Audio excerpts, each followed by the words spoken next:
where I teach winning strategies and considerations for agents to help them pass the levels of their real estate game. In today's video, I'm going to talk about kickbacks. Should you give them? When should you give them? Who deserves them? And how should you feel about giving a kickback? This wasn't a scripted video and wasn't even on our topic list. However, a friend of mine recently was telling me his life story in real estate and his journey in the business. And he started out by telling me kind of in a shameful voice that he started with 2% realty. And he said it in a way that I could feel and understood he was making it mean something. And I thought to myself, who cares if that's where you start? Because ultimately, in the very beginning, almost nobody is working for full commission. So whether they've advertised it as being their brokerage is only 2%, or they're a new agent that's giving kickbacks, it's ultimately the same and it's normal. It is very, very normal to cut your commission in the beginning of your career. Literally, think about it, guys. If real estate is a game and you're a player in the game, do you think you deserve to be paid like a professional when you're an amateur? No way. And you think everyone's just gonna use you when you're new? No way. You gotta get on the field and get those skills and get the experience, and you should be doing it at a discount if it's gonna get you the job. There is no shame in the game of giving a kickback or starting at a discount realty. Do not let anybody tell you that there is. And almost all agents give kickbacks in the beginning and continue to throughout their career. If they're telling you they don't, they might be lying to you, and I would bet that they are. There are multiple reasons as you progress in your real estate game that you would provide kickbacks. I do it all the time still. I don't need to, but I want to, and I know that those kickbacks make me more money in the long run, in my long game.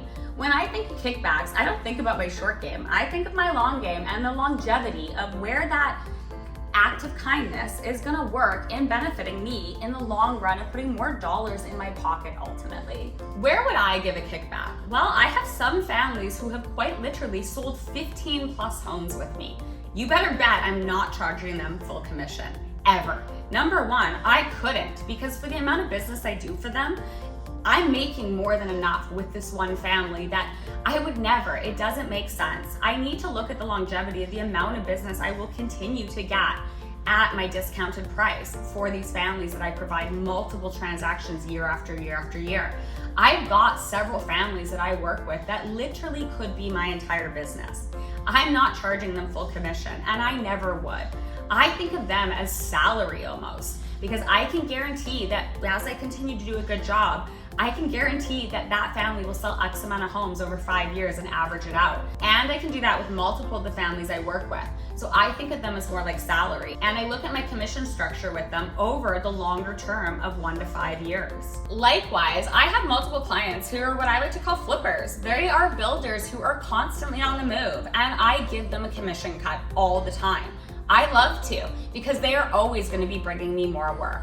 Lastly, when it comes to repeat clients of any sort, whether it is a family that's doing 10 plus sales a year with you, or it is just a family that you've been helping on and off for years and you do know that you're getting a lot of repetitive business, this is a great place to give a kickback if they ask or if they need it to make their sale come together. That's a really good point actually we should touch on, is kickbacks, when they're actually the difference between your sale going through and your sale not. Some agents don't want to ever take off their own commission. They think I'm not going to do that, or that's not my job. And no, it's not your job. But let's talk about the invisible pie. When you are working on a sale and it's say $2,000 apart, $5,000 apart, even 10, maybe even 20 if it's a huge one.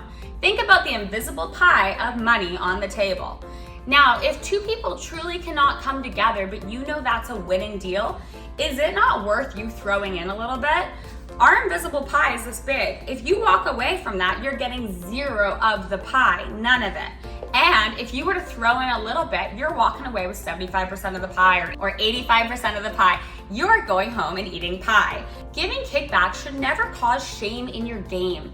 Kickbacks and giving rebates or providing money back on either side of the transaction can be a very wise strategic plan in your real estate game. You need to look at the larger picture when you're talking about your commission. It's not always as simply as charging full rate and that's all that it says my job is to do. No, sometimes you gotta make the executive decision of when you should be providing money back or cutting your commission in order for you to go home and eat even more pie. Next, I wanna talk about when you shouldn't give kickbacks. Over my years, it's very rare that I return money to somebody and I'm not happy about it, but once or twice, once in particular I can think of right off the bat, I gave a family an extremely large amount of money back because I thought they needed it, and the story didn't work out. It wasn't authentic, the story I was being fed, and that felt horrible. So I really check in with my gut, and I don't always just provide a kickback because someone asks. I check in with myself and I really examine the situation before I move forward, because there's nothing worse in your agent life than doing an all-star job, like really working your butt off and doing something amazing, like giving 20 grand back to somebody and them not even being thankful. These are moments in real estate that I don't enjoy, so I like to prevent them by having a strategy around kickbacks and looking at them as a piece that I control, not that the client controls. Thanks for watching today's video. I hope you enjoyed my video about kickbacks and why there should be no shame in your game if you want to be an intelligent agent and harness kickbacks as a strategic move that you play. Anyways, this has been Ashley. I hope you enjoyed this. Hit the like button, the subscribe button, and leave me a comment. I'm always here to help. Bye.